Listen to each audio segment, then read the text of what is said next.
And good morning and welcome to Mike Drak. Mike, good morning. How are you? Not bad, Ian. Yourself?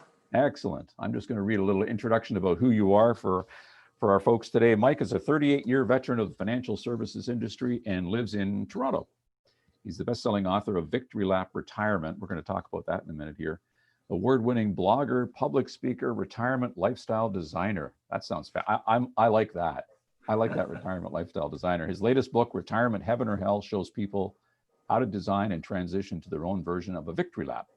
Drak works with his wife, an investment advisor, helping her clients design their own fulfilling retirement lifestyles. That sounds great. Well, it's a lot of fun. I'm enjoying myself. Yeah. Well, welcome and thank you for taking a few minutes with us. Now, I wrote some things down. I just want to toss these out and get your thoughts on that. Your first book, of course, was called Victory Lap Retirement. And that's where you said you expected to be retired 2 or 3 decades longer than you worked. And that's a big change for people, isn't it?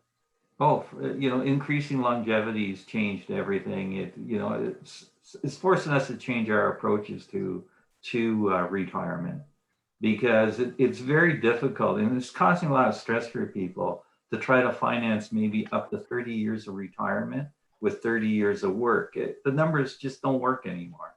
So we have to have new approaches and a new, different mindset to how to kind of adapt to that new reality. But whoever thought living longer would be a problem, right? Well, and it's like it's inevitable we're going to live longer because every time something goes wrong, they just put a new hip in or a new knee in or a new. My mom had open heart surgery when she was in her 80s. It's crazy. It's like we're cars; they just replace parts, and we keep on ticking. But as you say, I mean, sure, the good news is we're going to live longer. The bad news is, are we going to run out of money? Is that, like, when I say that, is that actually happening? Do you see that happening? Yes, yes. That's a big fear, a real concern. But another huge concern is the amount of money. I'm sorry, the amount of people, boomers, approaching retirement with zero in the way of retirement savings. I think in the U.S. it's 45%. 45% have nothing saved. Nothing saved. They're late in life, so they're going to try to get by on Social Security, which is the equivalent to CPP and OAS here, and Right. it's just not going to work because you don't want to live like that. So you're going to have to, if you want to avoid living like that, you're going to have to find a part-time work or create it for yourself. But Mm-hmm. that's reality, and a lot of people aren't aware of it because no one talks about that, right? Now, one of the other things you wrote down here, I wanted to bring up, you said you don't need a lot of money to enjoy a great retirement. So on the one hand, maybe we're thinking too much about more and more money and not enough about what I'm actually going to do. That's right, and really we don't understand the connection between money and lifestyle. And when I was younger, I thought the same way because I had no idea how much money I needed to retire with. And what I would do is read Money Sense magazine. I'm not sure if you're Yep. familiar with it. Mm-hmm. And I would look at the profiles. They would have a family profile and they say Mr. X and Mr. Y, and they're Yep. making this kind of money and they saved up this much for retirement. And yes, they're going to have a wonderful retirement. And I said, well, geez, if I have more than them, I'm automatically going to have retirement. I'm good to But go. Yeah. yeah, but there was no connection, you see. What people, and this is what I do with retirement lifestyle design, you really have to figure out what you want to do in retirement, what will make you happy in retirement, what will be fulfilling for you, and then actually figure out how much that will cost you, right down to the dollar, okay? And then take that cost back to your financial plan and say, okay, do you have enough retirement assets to cover that need? And if you do, life is wonderful, right? Right. But until you compare the two and make that connection, you'll always be guessing. You'll never be sure you have enough. And you'll always think, oh, I need a little bit more. Mm-hmm. And you'll have that kind of feeling all the time until you do that basic work, right? And that's what a lot of people do. They read the magazines and they say, okay, I need 70% of my working income as a replacement ratio, or I need millions of dollars. And no, you don't, depending on what your lifestyle requirements are in retirement. And they're all unique to you. What do you want to do, right? Some people have low cost lifestyles and they're very happy with them. Right. Now let's go back to the beginning. This is top of mind for you, obviously, because you've lived the retirement hell. Oh, I was there. It's not a fun place. let's pull on that thread a little bit. Tell me about that. Well, I was pushed out of my banking job after 36 years at age 59. And I had no idea what I was going to do with my life. And I went out and I got my hands on every retirement book I could. I read them all. But I was disappointed because they all dealt with money. And really what I wanted to know is, what was I going to do in retirement? Did I really want to retire, or did I want to work somewhere else, or whatever? I had no idea. And I struggled with it. And it caused a lot of anxiety because I couldn't figure things out. There was no one I could go to for some guidance or, mentor. And I really started feeling isolated, like people in the pandemic, because you sit at home, you don't get emails anymore, you don't get phone calls anymore. All my friends, which were work friends, they were all still working. And my wife was working too. So I'd be sitting at home by myself, feeling miserable about things. Yes. And no one could understand or relate to what I was going through, because they automatically thought, if you don't have to go to work, you got to be happy. But I was miserable. And I suffered from retirement shock for close to 2 years until I figured things out. That's a long time. Yeah. And this precious time too. And, it was a form of depression. It's basically how people feel right now during the pandemic, right? The only difference being is, to get out of a pandemic, you can get a vaccine at some point, right? Right. There's no vaccine for sudden retirement shock, right? But that's the way, that is a society, is the way we think of it, isn't it? I'm sick, I need a pill. I want to That's right. Give me a pill, whatever, right? That's right. So, and, retirement hell is not a fun place because you're sitting there trying to figure things out. Things that used to make you happy don't. Yeah. You start to pick up some bad habits. You don't feel like doing anything. You're getting a little angry about things. You're getting miserable, and there's no one to talk to because no one understands what you're going through, right? And then, hopefully you start pulling things together and start getting better. And that's really why I wrote the book, is to help people, get out of retirement and get back on track. And I didn't want them to waste the 2 years that I wasted trying to figure things out. And, that's why I really like the book, because I think it's going to help a lot of people. Mm-hmm. Here's a comment. Living someone else's retirement dream is a sure ticket to retirement hell. Sure. I can't come up to you and say, this is what you should do in retirement. This is the kind of lifestyle you have, because everyone's different. They have different values. Values are very important. What do you like to do? What makes you feel good, right? Those are the things that you want to do in retirement. But you got to sit down and figure it out. And a lot of people don't have a clue because they've been so busy working all their lives, right? Mm-hmm. So what we try to do, in my retirement lifestyle design business, is we sit down with people 3 to 5 years before they retire. Okay. We start going through it and we say, okay, what are your values? What makes you happy? What would you like to do in retirement? What would you like to try or experiment with? And we start putting different scenarios together and start testing them out. And it's a lot of fun doing it because they come up with a lot of creative ideas. Yeah. But it takes a while to get them to kick into like creative mode and start thinking outside the box and say, hey, this might be kind of neat to try. And what excites me is the amount of people that dream about creating their own business. Mm-hmm. Business that they can continue on for as long as they like in retirement. And it's very fulfilling for them because they're finally their own boss after a lifetime of working at a corporation. And they provide services or different products that they come up with, their own ideas. And it's exciting to see what they do with it. And then life completely turns around for them. And they're just having the time of their lives doing stuff like that. So helping people, when you help people, you're really helping yourself. And it really makes you feel good. And you can make a little money at the same time. That's when retirement is really good. I wrote down, or sorry, you wrote down, it says the goal is to be a retirement rebel. Ooh, Oh, yeah. we love that. I'm a rebel. I discovered these people, and I bumped into them, and I found them first time I saw them was at the gym. And I'm seeing these older people, much older than I am, working out like crazy, in better shape than I am, right?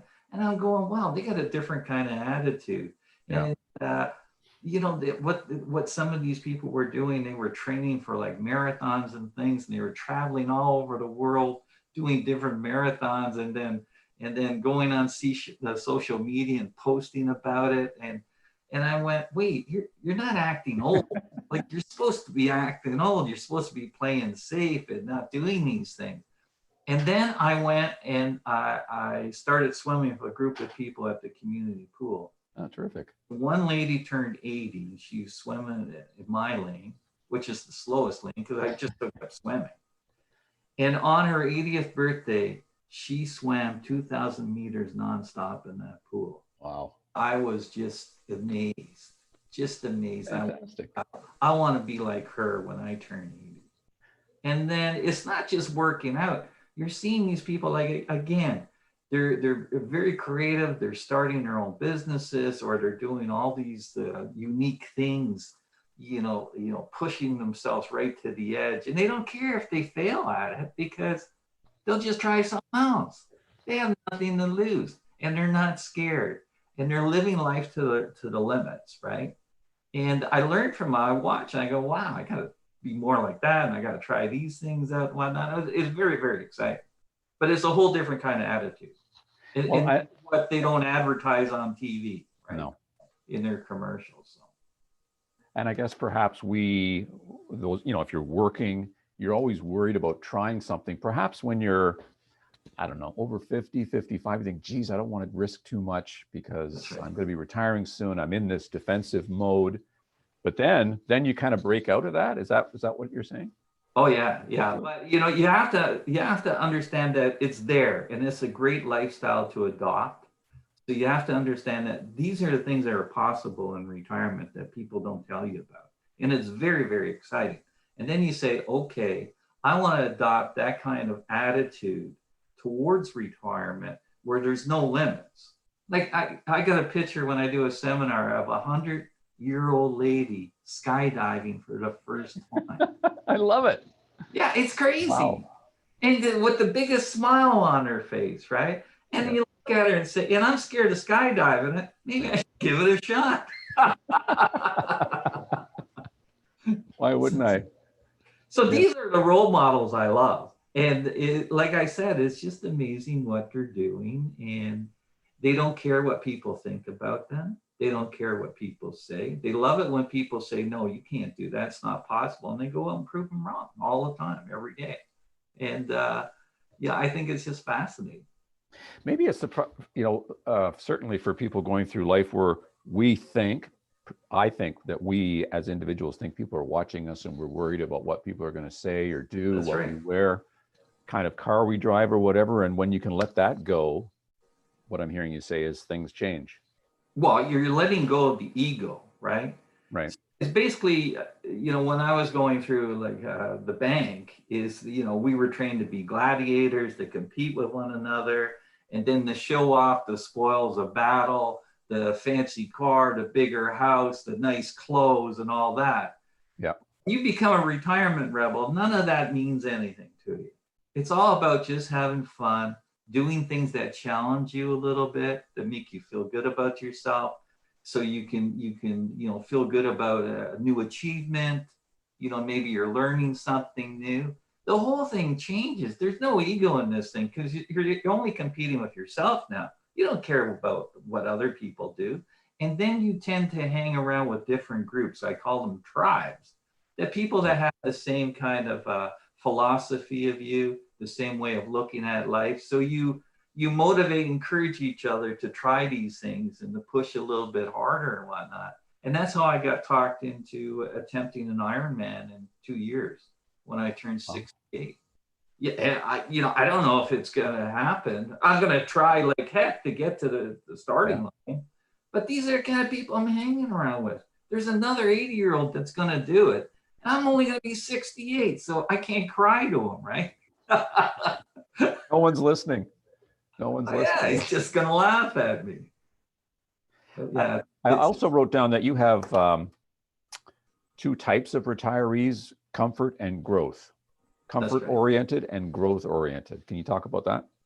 All right. The comfort oriented ones are people that wouldn't read my book, number one, because they bought into the story about retirement as a time to rest and enjoy leisure and not take any chances. And they don't want to do anything that will feel uncomfortable for them, right?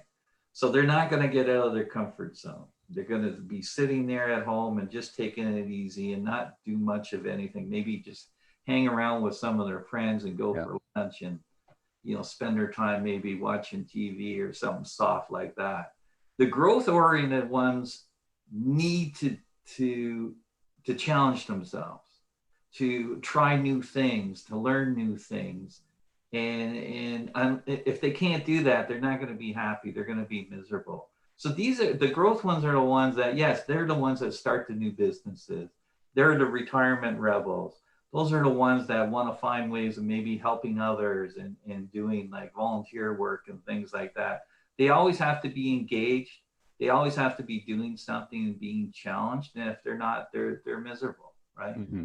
Because then you're putting them in that box again. And this is the time of life where they break out of that box and they can do all these things. And they try to, keep knocking the ball over the fences, right? So it's a great way of living. But it's funny. If you took a comfort-oriented retiree and tried to convert them into a growth, it wouldn't work. It wouldn't work. Well, and if you took a growth one and tried to dumb it down and said, no, you got to stay home and play safe, well, they'd be miserable too. It's just different needs for different type of retirees. But you have to recognize that not every retiree is the same or they have the same needs, because they don't. Now, I can see just listening to you where I could run into an issue. Let's say Ian is personally this way oriented. My partner is not. They're the other. Right. Because that might be more typical than both are, hey, let's go do marathons and stuff. Sure. You might have one that does and one that doesn't want to. Yeah. And that's where really it's so important to sit down and talk to your partner and say, okay, here's some of the things I like to do in retirement. Where's your list? And then see where they kind of overlap. So those are the things you do together. But it's okay for you to have your own little things that you want to pursue and have your partner pursue theirs too. You have to respect that, right? Because you can't expect everyone to act the same or want to have the same things or same challenges, because no, it's not going to work that way, right? Mm-hmm. So you got to talk, you got to respect each other's needs and desires, what they want to get out of retirement, and you got to do things together at the same time. But to force someone else to follow your retirement plan will be the biggest mistake, and that's why they came up with Great Divorce, because divorce rates for older people are going up. They are going up, aren't they? Well, yeah, because people aren't talking, they're not planning together, and they're having a hard time adjusting to the increased togetherness. And you're seeing the same thing happen because of the pandemic. Right. They lift restrictions, divorce rates have started to go through the roof too, and it's the same phenomenon. I think the pandemic is a very good proxy for retirement. Yeah, you mentioned that, and I think in the book you've got some COVID. Some examples of how that works. Yeah, I thought that was excellent to bring that in there.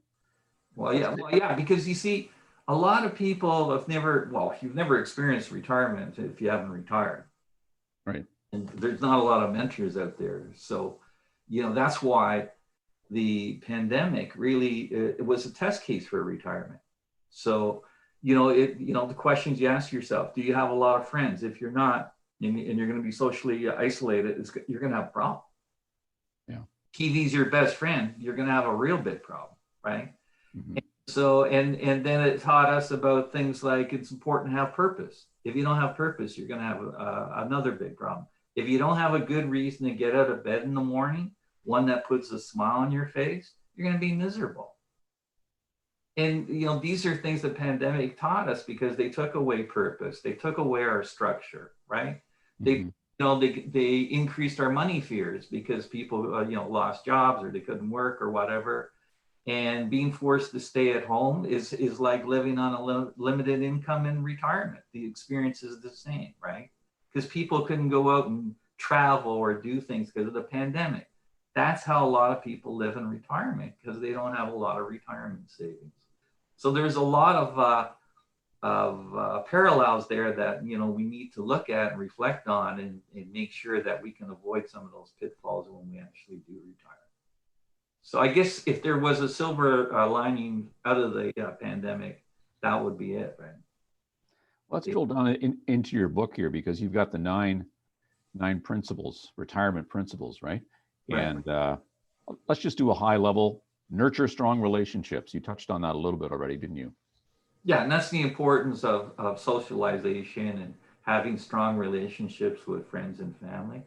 The danger is a lot of us are overly dependent on our work friends, and they're not real friends, and you lose a lot of them when you do retire, right? And Yeah, it's interesting. The difference between knowing people and friends is huge, isn't it? oh, it's crazy, but you're not aware of it because you're so busy during your work life, right? You don't have a lot of time for friends, especially if you have kids and you're running around too. And then at the end of the day, you go, well, geez, they weren't real friends anyways. They're all still working, and I'm sitting here by myself, wondering what to do. Principle number 2: foster good health.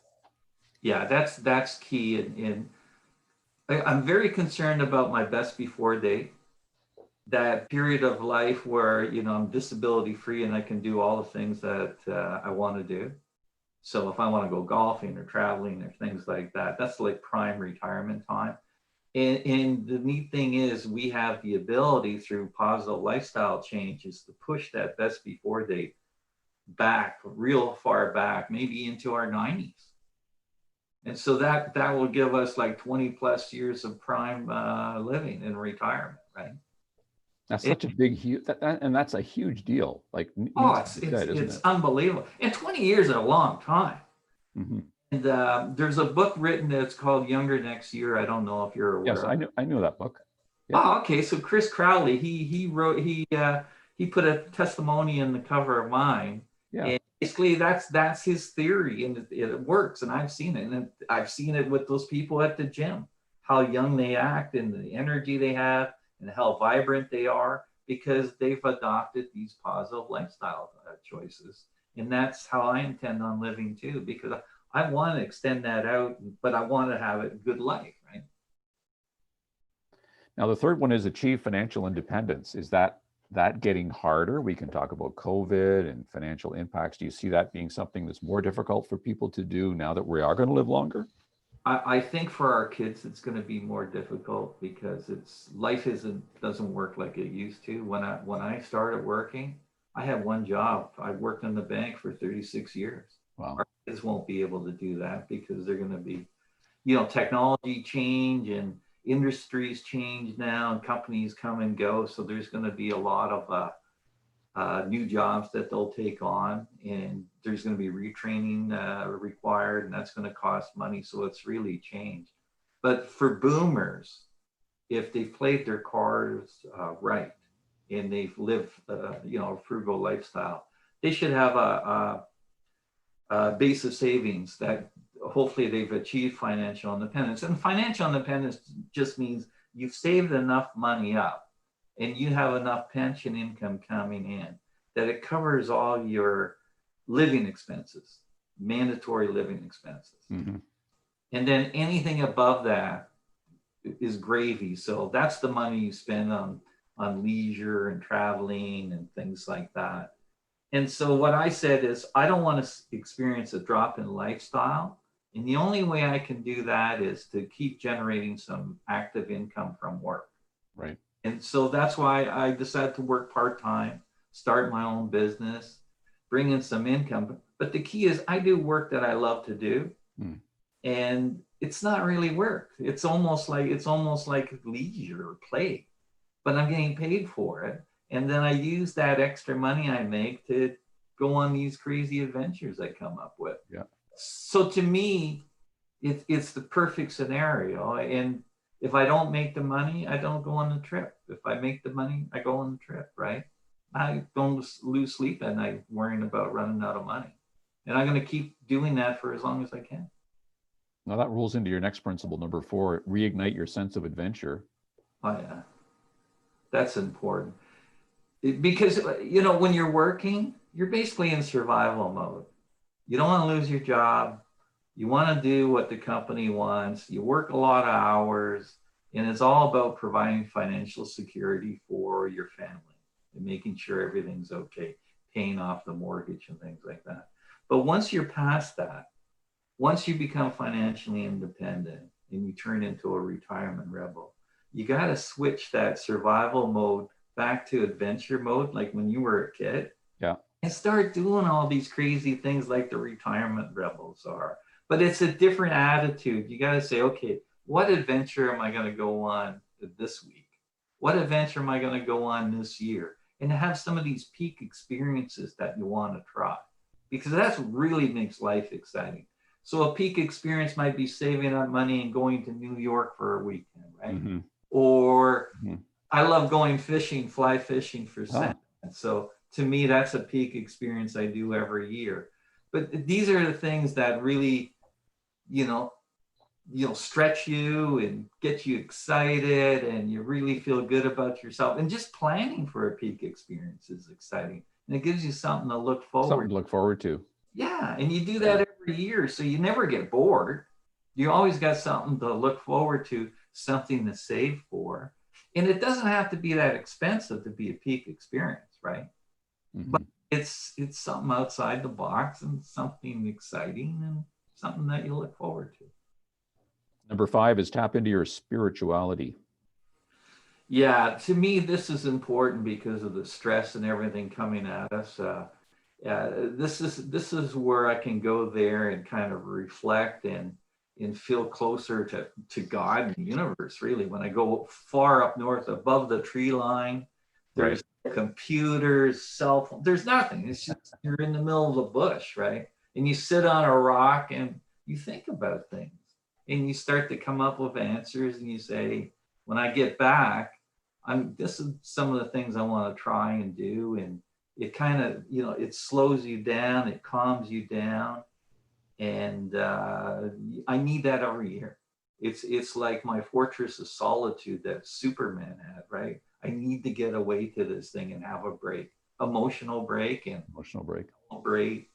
And so I do that by going into the bush, but people do that by going to church or synagogue or whatnot. The effect's the same. And they say prayer is equivalent to meditating or doing yoga, because it calms people down and it opens up their minds and things like that. So you need to have a form of escape these days, and whatever works for you is the way to go. And going fishing at the George's way, and the fishing's pretty good too. So there you go. It always helps when you actually get something in the boat, isn't it? Oh yeah, but I always let them go. That's the crazy. There you are. But it's just all the right. fun of it. Number 6, we did touch on this, didn't we? Find your tribes. That's right. And like-minded people. Yeah, and it's just getting around with people, because it meets your need for socialization, and that's important. So the tribes I belong to is I have a bike riding tribe. We couldn't do it during the pandemic, but during the summer we would go out every Sunday for a couple hours, and you ride, you get a good workout in, good conversation. Then we'd stop and have a coffee and talk some more. So these are the things that really make a life worthwhile. And then I have another tribe as my swimming tribe, like I talked about too. So we swim 3 times a week. But it's just interesting to meet other interesting people, like-minded, that will challenge you to get better, whatever you want to get better at. And no, it's a lot of fun, and you need it, right?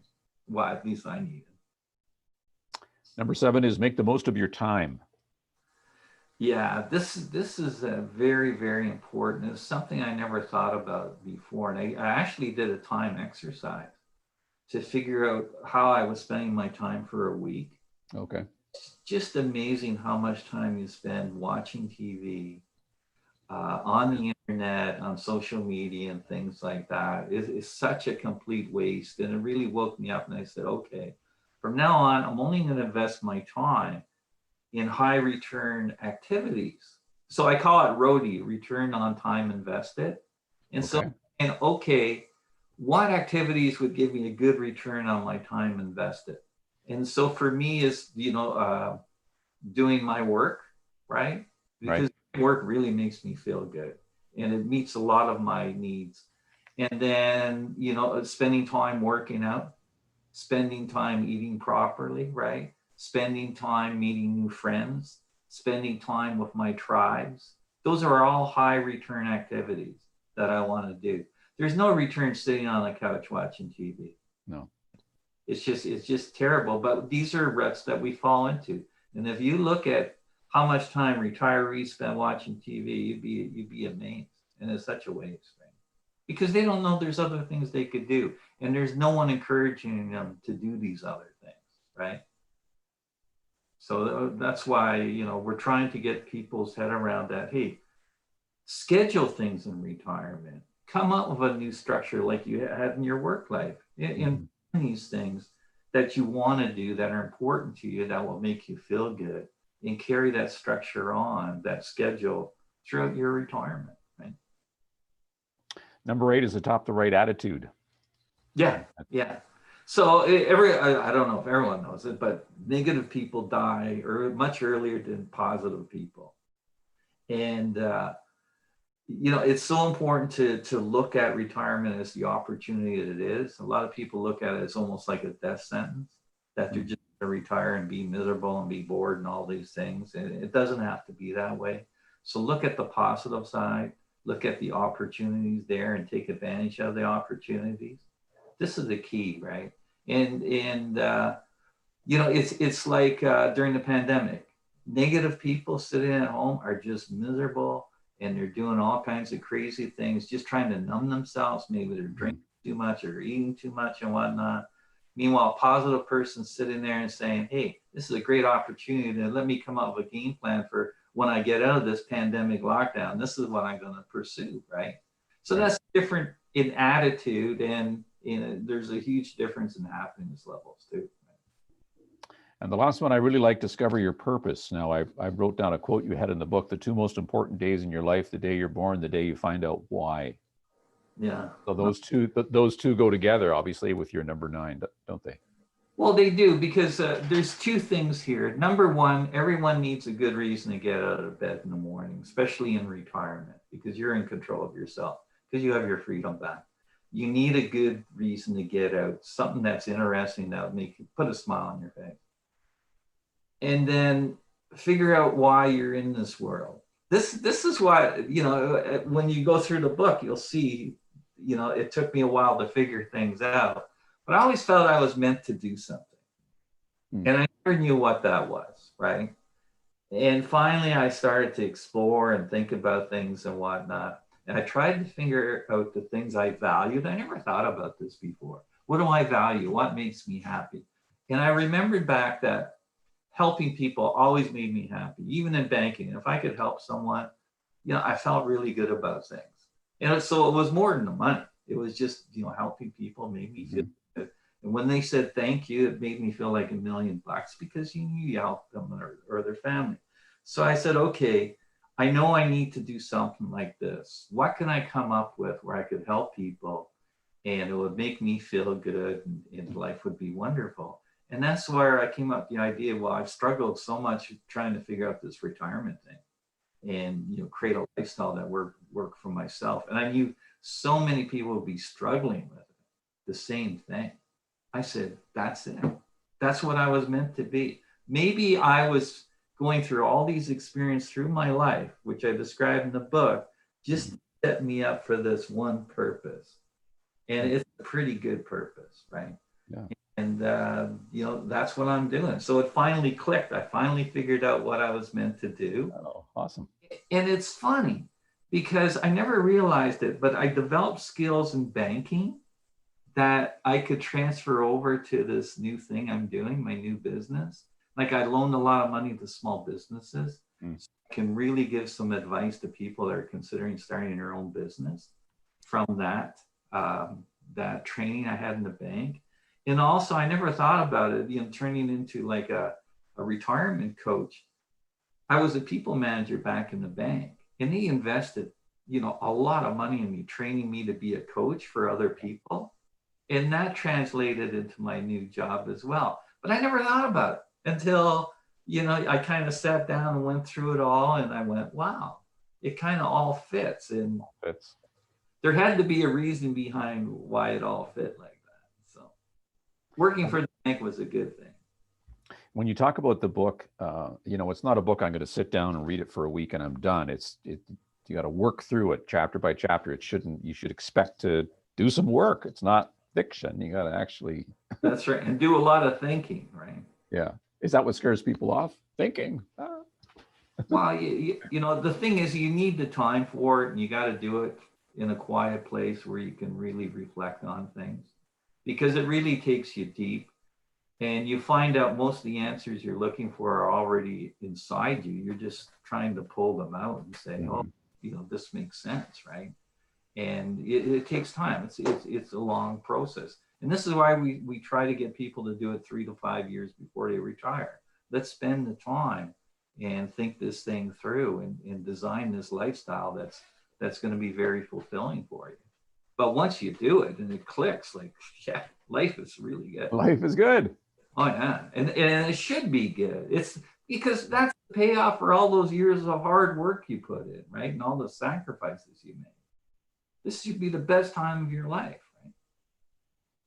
The book is called Retirement, Hell or Heaven. Mike Drak. Mike, thank you for being with us today. Now, where do we find the book? How do we get a copy of it? Oh, you can order it online through Indigo, because all the bookstores are closed right now, or it's available on Amazon too. Okay. Well, thank you very much. I sure enjoyed our show today. Thank you, Ian. It was a pleasure meeting and talking with you. Have a good day. Take care.